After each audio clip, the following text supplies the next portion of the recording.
Hello my dear friends, स्वागत है आपका अपने परिवार उड़ान में। मैं मनीष आपके साथ भरूंगा उड़ान सफलता की ओर।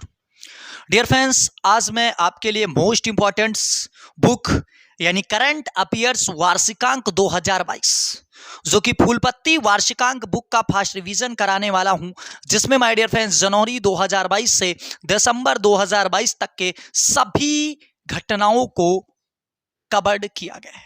साथ ही मैं बताना चाहूंगा दोस्त, इसमें जीके जीएस प्लस स्टैटिक का महामैराथन भी कराया जाएगा, यानी इसी में जीके जीएस को भी कवर्ड किया गया है।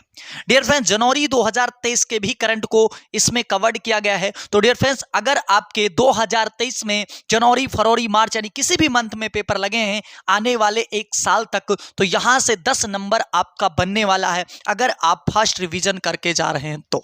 चलिए, समय का नुकसान ना करते हो सबसे पहले हम क्वेश्चंस की तरफ बढ़ते हैं। पहली तरीके से पूरा बुक ही डिजिटल कर दिया गया। तो पहला क्वेश्चंस आ चुका है स्क्रीन पर। क्या है दोस्त? मेजर ध्यानचंद खेल विश्वविद्यालय की बात की जा रही है दोस्त। तो 2 जनवरी 2022 को प्रधानमंत्री नरेंद्र मोदी द्वारा उत्तर प्रदेश में क्या किया गया? मेरठ के उत्तर प्रदेश में मेजर ध्यानचंद खेल विश्वविद्यालय की आधारशिला रखी गई।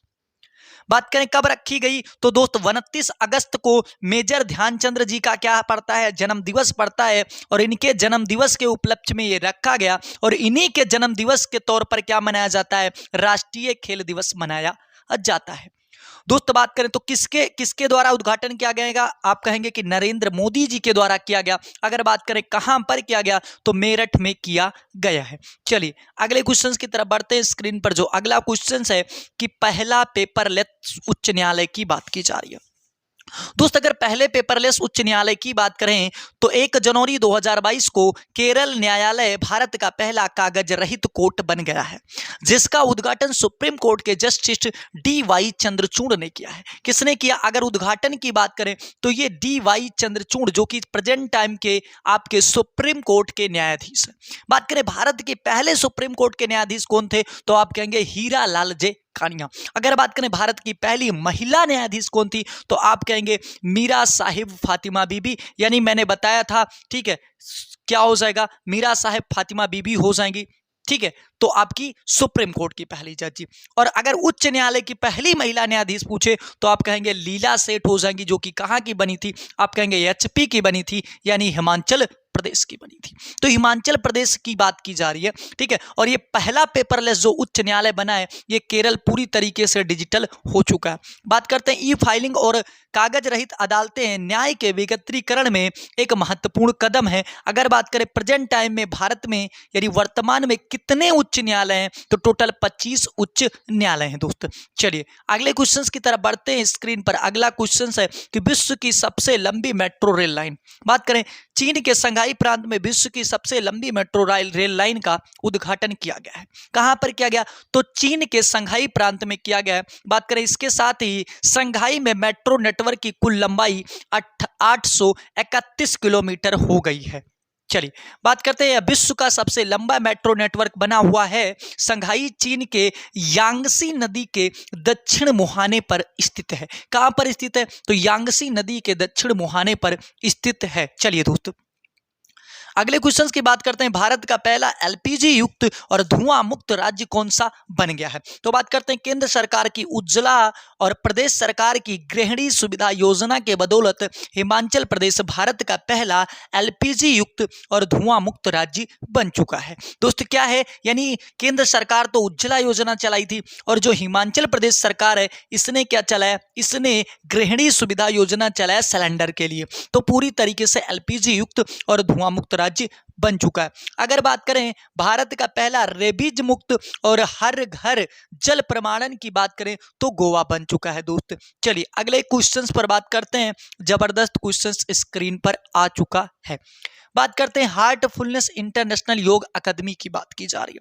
तो 3 जनवरी 2022 को केंद्रीय आयुष मंत्री सर्बानंद सोनोवाल ने हैदराबाद में हार्टफुलनेस इंटरनेशनल, ठीक है, योग अकादमी की आधारशिला रखी है। तो इस समय के जो प्रेजेंट टाइम टाइम के आपके आयुष मंत्री हैं, कौन हो जाएंगे? सर्बदानंद सोनोवाल हो जाएंगे। इन्होंने क्या किया भाई? तो इन्होंने हार्ट इंटरनेशनल योग अकादमी की आधारशिला रखी है। कहाँ पर रखी है? तो हैदराबाद के तेलंगाना में रखी है दोस्त। चलिए अगले क्वेश्चन की तरफ बढ़ते हैं। स्क्रीन पर अगला क्वेश्चन आ चुका है, ठीक है। त्रिकोमाली तेल टैंक फर्म है, ठीक है। बात करें, श्रीलंका के मंत्रिमंडल ने 4 जनवरी 2022 को भारत के, ठीक है, त्रिकोमाली तेल टैंक फर्म को संयुक्त रूप से विकसित करने की मंजूरी प्रदान की है, ठीक है। बात करें, यह त्रिकोमाली गहरे पानी में स्थित प्राकृतिक बंदरगाह करीब 96 में स्थित है, ठीक है।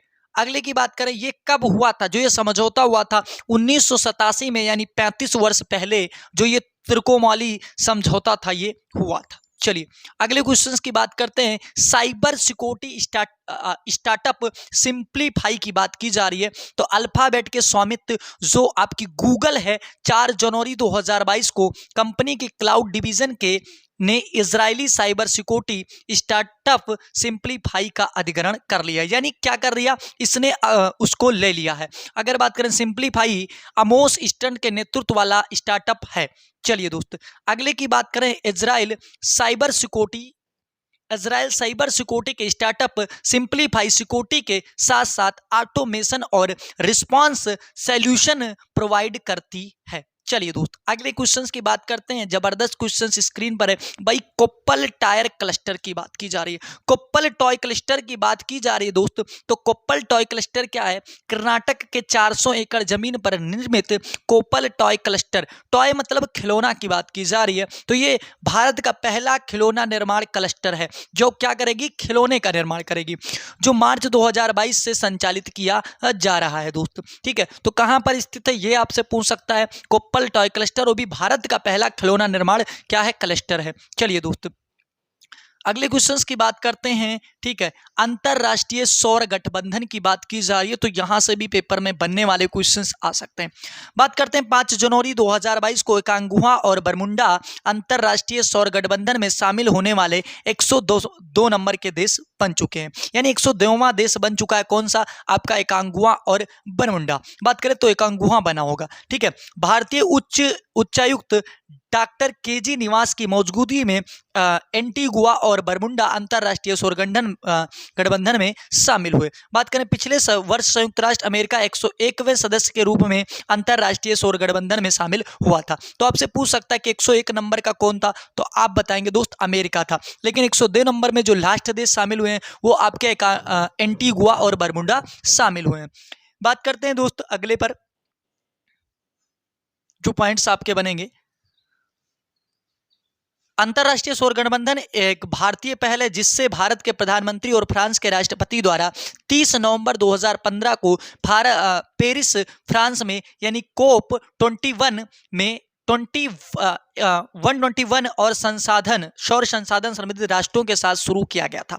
बात करते हैं, अंतरराष्ट्रीय सौर गठबंधन संधि आधारित पर एक अंतर सरकारी संगठन है जिसकी प्राथमिकता कार्य वित्त पोषण एवं प्रौद्योगिकी लागत को कम करके सौर विकास को उत्प्रेरित करना होता है। चलिए दोस्त अगले की बात करते हैं। अंतरराष्ट्रीय सौर गठबंधन one sun one world one grid को लागू करने हेतु तो नोडल एजेंसी है, इसका मुख्यालय भारत में स्थित है। तो आपसे पूछे कि जो सौर गठबंधन है इसका मुख्यालय कहां पर स्थित है, तो बात करेंगे कहां पर स्थित है दोस्त। इसका मुख्यालय भारत के अंदर और अंतरिम सचिवालय जो है वो गुरुग्राम के अंदर स्थित है। चलिए अगले क्वेश्चन की तरफ बात करते हैं। ओपन रॉक संग्रहालय की बात की जा रही है दोस्त।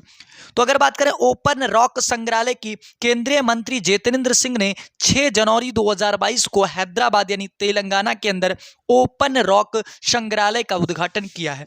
बात करें, ठीक है, में भारत के पहले ओपन रॉक संग्रहालय का उद्घाटन किया गया। भारत में हैदराबाद रियासत का विलय कब हुआ था, तो 1948 में हुआ था। ये स्टैटिक जीके का क्वेश्चन बन गया, समझ लो। अब 1948 में हुआ था। इसके लिए एक ऑपरेशन चलाया गया था जिसका नाम था ऑपरेशन पोलो। किसके द्वारा, तो ऑपरेशन पोलो के द्वारा हैदराबाद को मिलाया गया था। अब क्वेश्चन ये बनता है दोस्त कि राष्ट्रीय एकीकरण का जनक किसे कहते हैं, तो आप कहेंगे कि राष्ट्रीय एकीकरण का जनक कहते हैं सरदार पटेल जी को, यानी सरदार वल्लभ भाई पटेल को कहते हैं। बात करें सबसे ऊंची प्रतिमा किसकी बनी है, सरदार पटेल जी की बनी है। किस नदी पर बनेगी, तो आप कह रहे हैं कि सबसे बड़ी जो बनी है वो किस नदी पर बनी है, नर्मदा नदी पर बनी है दोस्त। ठीक है, अगर बात करें कि किसने बनाया, तो रामजे सुतार ने बनाया है, यानी आर्किटेक्चर रामजे सुतार। बिल्कुल आपके।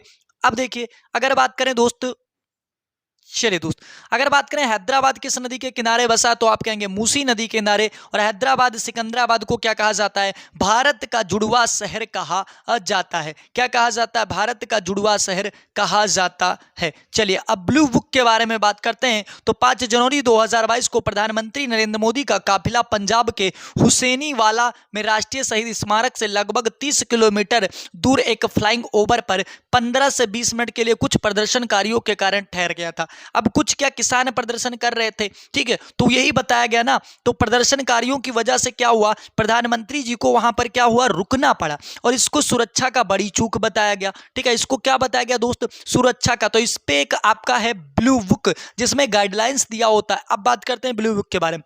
ब्लू बुक एक तरह का गाइड का समूह है, जिसमें किसी BBIP की सुरक्षा को लेकर फॉलो किए जाने वाले नियमों का जानकारी लिखा होता है। तो आपसे यही पूछेगा भैया ब्लू बुक क्या है, तो आप कहेंगे सही सर क्या होता है, किसी भी BBIP जो होते हैं इनके सुरक्षा के बारे में क्या क्या चीजें फॉलो की जाएंगी, ये ब्लू बुक में लिखा होता है, बस और कुछ नहीं है दोस्त। चलिए अब बात कर लेते हैं। हालांकि ठीक है, लेकिन क्वेश्चंस ये उठता है दोस्त कि भाई अब सुरक्षा तो एसपीजी के हाथ में होती है, तो फिर ब्लू बुक का क्या काम, तो समझ लो। हालांकि प्रधानमंत्री की सुरक्षा की जिम्मेदारी एसपीजी के पास होती है, और एसपीजी की ब्लू बुक के हिसाब से ही पीएम सिक्योरिटी का ख्याल रखा जाता है। यानी इतनी बड़ी जब सिक्योरिटी है यार, एसपीजी भारत की सबसे बड़ी सुरक्षा जब मिली हुई है पीएम को, तो फिर ब्लू बुक का क्या काम, क्या वो ब्लू बुक पढ़ के नहीं आते हैं, बिल्कुल पढ़ के आते होंगे। तो बात करते हैं ब्लू बुक में पीएम सिक्योरिटी को फॉलो किए जाने की गाइडलाइंस की पूरी जानकारी लिखी होती है, उस और उसके हिसाब से ही प्रोटोकॉल तय होता है। यानी जो ब्लू बुक है ना भाई, बहुत काम की चीज है। अगर तुम पढ़ लो जाओ तो तुम भी जान जाओगे किस तरीके से प्रधानमंत्री की सुरक्षा करनी होती है, बिल्कुल। अब बात करते हैं ब्लू बुक के अनुसार सिर्फ एसपीजी को ही नहीं बल्कि स्टेट पुलिस को भी इसके हिसाब की व्यवस्था करनी होती है, और गाइडलाइंस के हिसाब से ही प्रधानमंत्री का कार्यक्रम तय किया जाता है। यानी ब्लू बुक नहीं है, प्रधानमंत्री को कहाँ जाना है कहाँ आना है सब कुछ बताएगी। ठीक है, इसी वजह से पंजाब पुलिस पर भी इसकी अनदेखी करने का आरोप लगे हैं, क्योंकि भाई तुमको तो पढ़ना चाहिए, लेकिन वो शायद पंजाब पुलिस पढ़ नहीं पाई। अब समझो, गृह मंत्रालय ने प्रधानमंत्री नरेंद्र मोदी की पंजाब यात्रा के दौरान सुरक्षा व्यवस्था में गंभीर चूक के लिए जांच एजेंसी यानी जांच समिति सदस्य समिति का गठन किया है, जिसकी जो अध्यक्ष बनी वो कैबिनेट सचिवालय के हैं सुधीर कुमार सक्सेना को बनाया गया। यानी पंजाब का जो ये चेक होगा ना ये, ठीक है। अब इंदु मल्होत्रा कमेटी क्या है, इसको भी देख लो। अगर बात करें इंदु मल्होत्रा, तो सुप्रीम कोर्ट ने प्रधानमंत्री जनवरी 2022 में पंजाब की यात्रा के दौरान हुई चूक की जांच के लिए, ठीक है, 5 सदस्यीय जो टीम है उसकी अध्यक्ष कौन बनी है, तो इंदु मल्होत्रा बनी है। अगर बात करें, इंदु मल्होत्रा सुप्रीम कोर्ट की सेवानिवृत्त न्यायाधीश हैं। बात करें वह पहले ऐसे ही न्यायाधीश रह चुकी हैं। चलिए अगले क्वेश्चन की बात करते हैं। अगला क्वेश्चन है कि भारत की पहली मोबाइल हनी प्रोसेसिंग वैन। दोस्त तुम सोच रहे होगे ये 2022 का करंट है, भारत का पहली चीज है। और जो भारत का पहला, आप ये बताओ प्रधानमंत्री कोई पहली बार बना था, जवाहरलाल नेहरू। क्वेश्चन आज तक तुम्हारे पल्ले नहीं पड़ रहा, तो यही क्वेश्चन है ना, पहला जो बना उसको तो तुम्हें याद ही करना होगा, इसीलिए ना ये बुक इतनी मोस्ट इंपॉर्टेंट मैं बता रहा हूं। चलिए दोस्त बात करें 7 जनवरी 2022 को खादी ग्राम उद्योग और आयोग, ठीक है, के अध्यक्ष विनय कुमार सक्सेना है। यानी आपसे पूछे कि खादी और ग्राम उद्योग आयोग के जो प्रेजेंट टाइम के अध्यक्ष हैं वो विनय कुमार सक्सेना ने उत्तर प्रदेश के गाजियाबाद जिले में सिरोरा गांव में भारत की पहली mobile honey processing van launch की है। क्या लॉन्च किया गया है इनके द्वारा, mobile honey processing van launch किया गया है।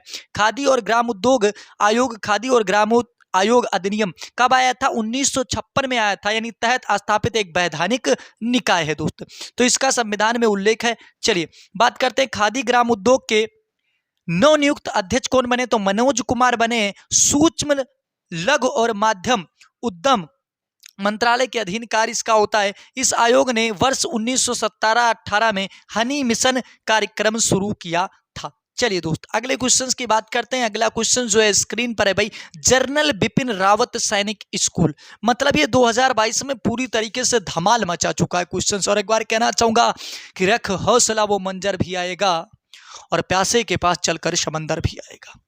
कि रख हौसला वो मंजर भी आएगा और प्यासे के पास चलकर समंदर भी आएगा, कि थक कर ना बैठे मंजिल के मुसाफिर, मंजिल भी मिलेगी और मिलने का मजा भी आएगा। चलिए दोस्त, तो जनरल बिपिन रावत सैनिक स्कूल की बात की जा रही है। भारत के प्रथम सीडीएस यानी chief defence staff general Bipin Rawat को श्रद्धांजलि अर्पित करते हुए उत्तर प्रदेश के मुख्यमंत्री योगी आदित्यनाथ ने मैनपुरी जनपद में स्थित सैनिक स्कूल का नाम जनरल बिपिन रावत सैनिक स्कूल करने की घोषणा की है। किसने की है भैया? बाबा ने कर दिया। चलिए बात करते हैं प्रधान रक्षा अध्यक्ष जनरल बिपिन रावत, उनकी पत्नी मधुलिका, ठीक है, मधुलिका रावत और सेना के 12 अन्य पदाधिकारी 8 दिसंबर 2021 को तमिलनाडु के कैन्नूर के पास हुई हेलीकॉप्टर दुर्घटना में शहीद हो गए थे। ठीक है, चलिए बात करते हैं हाल ही में जनरल बिपिन रावत को पद्म विभूषण 2022 से सम्मानित किया गया है। प्रेजेंट टाइम के अगर सीडीएस आपसे पूछे तो प्रेजेंट टाइम के जो सीडीएस हैं वो कौन है? अनिल चौहान हो जाएंगे। कौन हो जाएंगे? अनिल चौहान हो जाएंगे। चलिए दोस्त, अब बात कर लेते हैं सीडीएस। सीडीएस क्या होता है इसके बारे में भी चलिए दोस्त बात करते हैं। चीफ ऑफ डिफेंस स्टाफ यानी सीडीएस की बात की जा रही है। रक्षा मंत्रालय ने नए chief of defence staff CDS के लिए सेवानिवृत्ति एवं स्वारत दोनों अधिकारियों की नियुक्ति संबंधी 3 रक्षा बलों के नियम में संशोधन, ठीक है, 7 जून 2022 को एक गजट किया। ठीक है, बात करें सूचना जारी की कि चीफ ऑफ डिफेंस स्टाफ की नियुक्ति से संबंधित तीनों सैन्य बलों के नियमों में बदलाव किया गया है, जिसके तहत तीनों सेनाओं में, ठीक है, 62 वर्ष से कम आयु के लेफ्टिनेंट जनरल या जनरल स्तर के सेवारत या सेवानिवृत्त अधिकारियों को सीडीएस नियुक्त किया जा सकता है। यानी उनकी आयु क्या होनी चाहिए? 62 वर्ष से कम होनी चाहिए तभी। ठीक है, चलिए और भारत के पहले वर्तमान सीडीएस अगर बात करें तो जनरल अनिल चौहान हो जाएंगे। अब देखो आ चुका ना जबरदस्त भाई साहब इंडोनेशिया, इनका काम नहीं सही हो पा रहा। इंडोनेशिया की राजधानी एक पूरे विश्व में इंडोनेशिया और भारत के अंदर क्या है? आपका आंध्र प्रदेश। इन दोनों की राजधानी कभी सेटल हो ही नहीं सकती। चलो बात कर लेते हैं इंडोनेशिया की नई राजधानी क्या बनी। तो इंडोनेशिया की संसद ने अपनी राजधानी को जकार्ता से जंगल युक्त बर्नियो द्वीप पर 2000 किलोमीटर दूर एक साइट पर स्थानांतरित करने की मंजूरी दी है, जिसे नूसंतारा नाम दिया गया। तो नई जो राजधानी बनी उसका नाम नूशंतारा। किस द्वीप पर? तो बर्नियो द्वीप पर है। ठीक है, बात करें नई राजधानी नूशंतारा बर्नियो द्वीप के इंडोनेशिया हिस्से पर पूर्वी क्लामिस्तान प्रांत में लगभग, ठीक है, 56, ठीक है, 56,180 की बात करें हेक्टेयर क्षेत्र को कवर करेगी, जिसकी सीमाएं मलेशिया और बुर्निया के साथ मिलती हैं, बुर्नई के साथ मिलती हैं। इस कदम को पहली बार अप्रैल 2019 में राष्ट्रपति जोको विडोडो ने समुद्र के बढ़ते स्तर और घनी आबादी वाले द्वीप पर सर्वाधिक भीड़ का हवाला देते हुए उठाया था। यानी इससे पहले आपके 2019 में ही जोको विडोडो यहाँ के थे, उन्होंने कहा था। चलिए विशेषज्ञों का अनुमान है कि वर्ष 2050 तक शहर का 1/3 हिस्सा पानी से नीचे समा सकता है। मतलब पूरी इंडोनेशिया जो है पानी से समा सकती है, ये समझ में आ जाइए। तो वर्ष 1949 में देश के स्वतंत्र होने के बाद जकार्ता इंडोनेशिया की राजधानी रहा। आसियान का मुख्यालय क्या हो जाता? जकार्ता हो जाता है। चलिए स्टैटिक भी मेंटेन पूरी तरीके से हो रहा है। चलिए अगले क्वेश्चन से एंटोनो, ठीक है, 225 मरिया। बात करें यूक्रेन व रूस के युद्ध में विश्व का सबसे बड़ा कार्गो विमान है। क्या है? कार्गो विमान है जिसका नाम है एंटोनो 225 मरिया तबाह हो गया। क्या हो गया भैया? तबाह हो गया। अगर बात करें क्यू के पास मौजूद एयरफील्ड में खड़ा यह विमान रूस की गोलाबारी में नष्ट हो गया, तो होगा किसका भैया? यूक्रेन का। यानी व्लादिमीर जो जेलेंस्की है ना, ये नाटो के चक्कर में फंस के खुद की जिंदगी बर्बाद कर दी है। ठीक है, तो पूरी तरीके से जो ये एंटोनो 225 मरिया है ना, इसका धुआं हो चुका है। बात करें विमान का नाम NN-25 था। था NN-225, जिसका यूक्रेनी भाषा में अर्थ होता है क्या दोस्त? अब बताओ, सपना। सपना अर्थ होता है। तो रूस ने यूक्रेन के सपने पर पूरी तरीके से पानी फेर दिया। यूक्रेन के वर्तमान अगर राष्ट्रपति पूछे ना, तो आज तक यार युद्ध बंद ही नहीं हो रहा। व्लादिमीर जेलेंस्की हो जाएंगे, जेलेंस्की को भी मानना पड़ेगा, ठीक है, ताकत तो है ही दोस्त। चलिए, प्रधानमंत्री संग्रहालय की बात की जा रही है। 14 अप्रैल 2022 को, ठीक है, नई दिल्ली प्रधानमंत्री नरेंद्र मोदी द्वारा, ठीक है, प्रधान संग्रहालय का उद्घाटन किया गया। तो किसके द्वारा किया गया दोस्त? ये आपका नई दिल्ली के अंदर किया गया। किसके द्वारा किया गया? तो आपके प्रधानमंत्री के द्वारा किया गया, ठीक है। पहले इस संग्रहालय को नेहरू संग्रहालय भवन के नाम से जाना जाता था, अब इसका नाम भी इन्होंने चेंज कर दिया। तो इसे भाजपा सरकार काफी चेंज करने में माहिर है। चलिए दोस्त, अगले क्वेश्चंस की बात करते हैं। जबरदस्त क्वेश्चंस। विश्व का सबसे बड़ा राष्ट्रीय ध्वज, बात करें दोस्त 15 जनवरी 2022 को सेना दिवस के अवसर पर जैसलमेर कहां पर स्थित है? तो सिचुएटेड बाई राजस्थान, यानी जैसलमेर राजस्थान के भारत पाकिस्तान, ठीक है, पाकिस्तान सीमा पर लोंगेवाला में खादी कपड़े के, ठीक है, से बना विश्व का सबसे बड़ा राष्ट्रीय ध्वज प्रदर्शित किया गया। यानी सबसे बड़ा जो राष्ट्रीय ध्वज फहराया गया वो कहां पर? तो आपके जैसलमेर राजस्थान के अंदर फहराया गया है दोस्त। चलिए, अब बात करते हैं लोंगेवाला भारत और पाकिस्तान के बीच, ठीक है, 1971 की ऐतिहासिक लड़ाई का केंद्र स्थल है।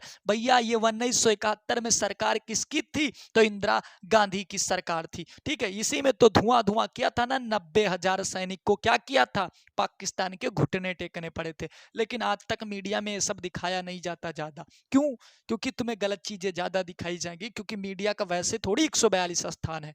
बस मतलब समझ सकते हो कि भारतीय मीडिया का क्या हाल है, ठीक है दोस्त। यह स्मारक राष्ट्रीय ध्वज 225 फीट लंबा और 150 फीट चौड़ा, ठीक है, यह स्मारक राष्ट्रीय ध्वज भारतीय की सामूहिक भावना के साथ खादी शिल्पकला का विरासत का प्रतीक है। बात करें राष्ट्रीय ध्वज को, ठीक है, 22 जुलाई 1947 को अपनाया गया था। कब अपनाया गया था? 22 जुलाई 1947 को। अगर बात करें इसके डिजाइन किसने तैयार की थी? तो यम पिंगलई बनकैया ने किया था, ठीक है, पिंगली बंकैया ने किया था। चलिए दोस्त, अगले की बात करते हैं। जबरदस्त क्वेश्चन है स्क्रीन पर। पहला ग्राफीन नौचार केंद्र की बात की जा रही है। तो डिजिटल यूनिवर्सिटी केरल के और centre for materials for electronics technology के सहयोग से, ठीक है, 86.41 करोड़ रुपए में भारत का पहला ग्राफीन नौचार केंद्र केरल में स्थापित किया जाएगा। पूछेगा भारत का पहला, पहले की बात की जा रही तो भारत का पहला ग्राफीन नौचार केंद्र कहां पर स्थापित किया जाएगा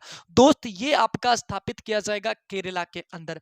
बात करें भैया भारत का पहला ग्राफीन रिसर्च एंड डेवलपमेंट, ठीक है, इन इंक्यूबेटर होगा, ठीक है, क्या होगा? इंक्यूबेटर होगा। किसके किसके सहयोग से? तो एक डिजिटल यूनिवर्सिटी और दूसरा centre for materials for electronics technology के द्वारा इसको तैयार किया गया है दोस्त। चलिए, इस परियोजना को भारत के इलेक्ट्रॉनिक्स और सूचना प्रौद्योगिकी से मंजूरी मिल गई है। चलिए, अगले क्वेश्चंस की बात करते हैं दोस्तों। स्क्रीन पर है पहली पैरा अकादमी, यानी पहली पैरा बैडमिंटन अकादमी की बात की जा रही है। भारत की पहली पैरा बैडमिंटन अकादमी कहां खोली गई? लखनऊ उत्तर प्रदेश में स्थापित की गई है। बात करें या saint of Stade de France stadium, यानी पेरिस में होने वाले वर्ष 2024 पैरा ओलंपिक भारत की पदक संभावनाओं को सुधार करेगा, यानी ताकि क्या हो सके? यहां पर सुधार हो सके। चलिए, बात करते हैं राष्ट्रीय स्टार्टअप दिवस की बात की जा रही है।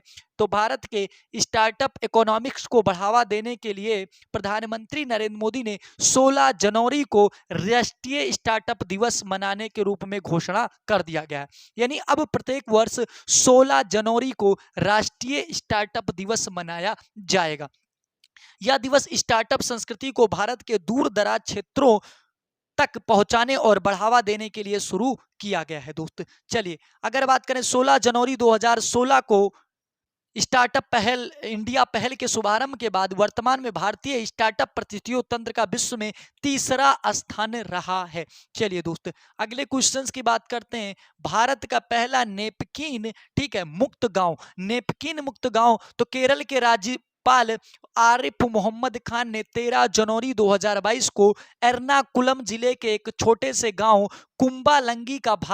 को भारत का पहला नेपकिन मुक्त गांव घोषित किया है। कौन सा गांव है? तो आप कहेंगे कुंबालंबी। बात करें कहां पड़ता? एर्नाकुलम जिला में, और एर्नाकुलम जिला कहां पड़ता? केरल के अंदर पड़ता है। चलिए दोस्त, अगले क्वेश्चंस की बात करते हैं। इससे पूर्व इस गांव ने भारत के पहले मॉडल पर्यटन गांव के रूप में भी प्रशंसा प्राप्त की थी। अगर बात करें, यह कदम अवलाकई पहल का एक हिस्सा है जिससे HLL प्रबंध अकादमी और इंडियन ऑयल कारपोरेशन के थिंगल योजना के सहयोग से एर्नाकुलम संसदीय क्षेत्र में लागू किया जाएगा। केरल के वर्तमान जो मुख्यमंत्री हैं वो पिनारई विजयन हो जाएंगे। अब बात करते हैं एयर इंडिया के बारे में। अगर एयर इंडिया के बारे में बात करें तो 27 जनवरी 2022 को केंद्र सरकार ने एयर इंडिया को टाटा सन्स को सौंप दिया। मतलब रेल बेच दिए, भेल बेच दिए, अब क्या बेच रहे हैं? एयर इंडिया को भी क्या कर दिया? प्राइवेटाइजेशन पूरी तरीके से कर चुके हैं। बात करें, इससे ऋण में डूबी एयर इंडिया का हस्तांतरण की प्रक्रिया पूरी हो गई। क्या हो गया? इससे जो डूबी हुई थी ना एयर इंडिया कर्ज से डूबी हुई थी। इतनी जबरदस्त पॉलिसी चल रही इंडियन गवर्नमेंट्स की, तो ये कर्ज से डूबी थी, और जैसे ही कौन आ गए? टाटा आ गए बीच में, तो सारा कर्जा उन्होंने पटा दिया। चलिए अब बात करते हैं, अच्छी बात है भाई, एयर इंडिया के कुछ मुख्य कार्यपालक अधिकारी CEO, ठीक है, कौन है? कैंपबेल विल्सन है। कौन है भैया? कैंपबेल विल्सन है। इसके साथ ही टाटा समूह के एयरलाइन, ठीक है, के राष्ट्रीयकरण को 69 साल के बाद एयर इंडिया का स्वामित्व हासिल कर लिया है। चलिए दोस्त, अब बात करते हैं टाटा सन्स के पूर्ण स्वामित्व वाली सहायक कंपनी टेलस, ठीक है, क्या नाम है? टेलस प्राइवेट लिमिटेड को एयर इंडिया और एयर इंडिया एक्सप्रेस ने 100%, ठीक है, इक्विटी शेयर मिले हैं। अगर बात करें, एयर इंडिया की स्थापना 1932 में टाटा एयरलाइंस के रूप में हुई थी। बात करते हैं वर्ष 1946 में द्वितीय विश्व युद्ध के बाद टाटा एयरलाइंस के एक सार्वजनिक कंपनी में बदल दिया गया और बदलकर इसको एयर इंडिया लिमिटेड कर दिया गया था। चलिए दोस्त, अब अगले क्वेश्चंस की बात करते हैं। राष्ट्रीय युवा संसद 2022, यानी राष्ट्रीय युवा संसद महोत्सव 2022 की बात की जा रही है। 10 से 11 मार्च, यहां से 10 क्वेश्चन जरूर पेपर में बनेंगे, ये ध्यान रखिएगा। बस केवल क्या करना है आपको? मात्र 5 वीडियो 30-30 मिनट का होगा, आपको फर्स्ट रिवीजन कर लेना है दोस्त, ठीक है। चलिए, तो अगले पर बात करते हैं कि 10 से 11 मार्च युवा संसद सेंट्रल नई दिल्ली में राष्ट्रीय युवा संसद महोत्सव का तीसरा संस्करण आयोजित किया गया है।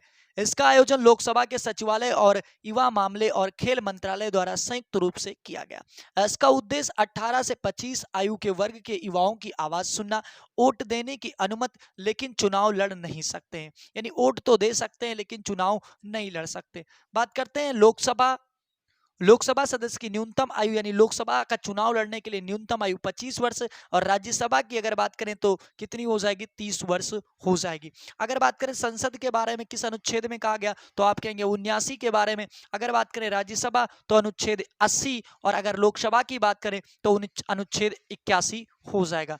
चलिए अगले क्वेश्चन की बात करते हैं। जबरदस्त क्वेश्चन स्क्रीन पर है। प्राकृतिक गैस प्रणाली में हाइड्रोजन गैस के मिश्रण की पहली परियोजना। Gas authority of India limited यानी गेल की बात की जा रही है, ने मध्य प्रदेश के इंदौर में प्राकृतिक गैस प्रणाली को हाइड्रोजन के मिश्रण की भारत की अपनी तरह पहली परियोजना शुरू की है। इंदौर में कार्यरत HPCL के साथ गेल की संयुक्त उद्यमजीवी कंपनी अवंतिका गैस लिमिटेड को हाइड्रोजन मिश्रण प्राकृतिक गैस की आपूर्ति की जाएगी। चलिए दोस्त, अगले क्वेश्चंस की बात करते हैं। स्क्रीन पर अगला क्वेश्चन आ चुका है। भारत का पहला कोयला मेथनॉल पायलट संयंत्र, किसकी बात की जा रही है? भारत का पहला कोयला मेथनॉल पायलट संयंत्र की बात की जा रही है। केंद्रीय भारी उद्योग मंत्री महेंद्र नाथ पांडे ने 15 जनवरी 2022 को भारत का पहले कोयले से मेथनॉल पायलट संयंत्र देश को समर्पित की है। यानी अब कोयले से मेथनॉल बनाने की प्रक्रिया का क्या गया है? उद्घाटन किया गया। बात करें, इसका निर्माण भारत हैवी इलेक्ट्रिक लिमिटेड यानी भेल के द्वारा किया गया। चलिए अगले की बात करते हैं दोस्त। चलिए दोस्त, अगले की बात करते हैं। भेल द्वारा स्वदेशी रूप से डिजाइन, विकसित और स्थापित 0.25 TPD क्षमता का CTM पायलट संयंत्र वर्तमान में रख राख की उच्च मात्रा वाले भारतीय कोयले से 99% से अधिक शुद्धता के साथ मेथेनॉल का उत्पादन कर रहा है।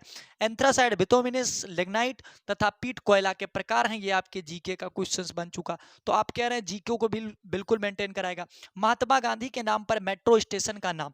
बात करते हैं प्रधानमंत्री नरेंद्र मोदी और मॉरिशस के प्रधानमंत्री प्रविंद जगन्नाथ ने 20 जनवरी 2022 को संयुक्त रूप से मॉरिशस में क्या किया है, मॉरिशस में सामाजिक क्या किया, इसका उद्घाटन किया है। बात करें सामाजिक आवास इकाई परियोजना का उद्घाटन किया गया था। इस दौरान मॉरिशस के प्रधानमंत्री प्रविंद जगन्नाथ ने घोषणा की कि मॉरिशस में अब एक बड़े मेट्रो स्टेशन का नाम भारत के गौरव महात्मा गांधी के नाम पर होगा। चलिए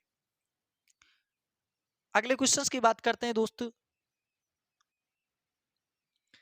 ठीक है, तो दोस्त पूरी तरीके से देखिए नोट्स पूरी तरीके से तैयार हैं, लेकिन मैं नहीं चाहता दोस्त कि आपका जो वीडियो हो काफी लंबा हो। पूरी तरीके से देख सकते हैं आप, पूरी तरीके से तैयार है, तो नोट्स आपका जबरदस्त तरीके से तैयार है। पूरे बुक को डिजिटल कर दिया गया है। अगर पीडीएफ चाह रहे हैं तो टेलीग्राम ग्रुप से जुड़ जाइए। और दोस्त अगर चैनल पर नए हैं तो निवेदन चाहूंगा कि चैनल को सब्सक्राइब कर लीजिए ऐसे ही जबरदस्त वीडियो प्राप्त करने के लिए।